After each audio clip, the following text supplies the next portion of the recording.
Assalomu alaykum, hurmatli Kesh Universal kanali a'zolari. Sizlarga bugun mana Bursel M39 Xo'ja Xuroson chorrahasidan to'g'ri kirib kelishgan gaz zapravka Somon bozor Furalar ustaxonasi. Mana bunaqa obyektimiz bor. Mana parnik ishlab turibdi hozir. Mana shu parnikni sotuvga qo'yamiz.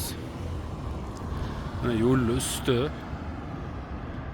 Mana bu tomon M39, mana shuni arqasi. Gaz, svet, suv, hamma sharoit mavjud. Mana bu un zavod mana. Hozir ichkarisini ko'rsatamiz. Mana yo'l usti mana. Любой biznes qilsanglar bo'ladi bu yoqqa. Dalshi mana metan zapravka turibdi.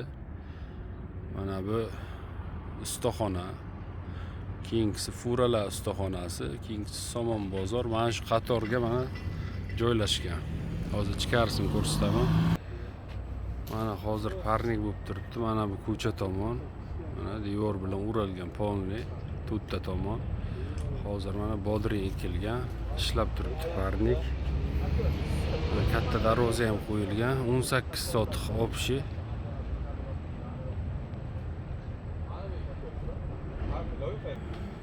Mana bunda yomkislar qo'yilgan. Polni mana suv o'tkazgichlari ishlab turibdi. Arqa tomonga ham burchak qilib joy bor, mana ko'rinib turibdi. Maydoni 18 sotix, yo'l usti. Loyihaga hozircha parnik bo'lib turibdi. Uni o'zgartirib boshqa ish qilsa bo'ladi bemalol. Mana bu tomonda mana yo'lagi bor. Polni stяжка qilingan. Bu hozirgi holatiga prosta parnikka loyiha qilingan. Atak doimiy yerdiki. Doimiy mulk huquqi bor. Bu boshqa narsa qilsa bo'ladi. 18 sotix mana yo'l usti. 160 deyilyapti. Ozgina kelishayotgan joyi bo'ladi. Telefon qilsanglar gaplashamiz.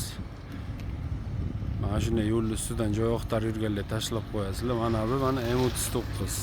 Mana shu do'nglikda arqasi M39 yo'li. Tepadan shunday ko'rinib turibdi. Podpisatsiya qilib like bosib qo'yinglar. Telefon qilsanglar gaplashamiz.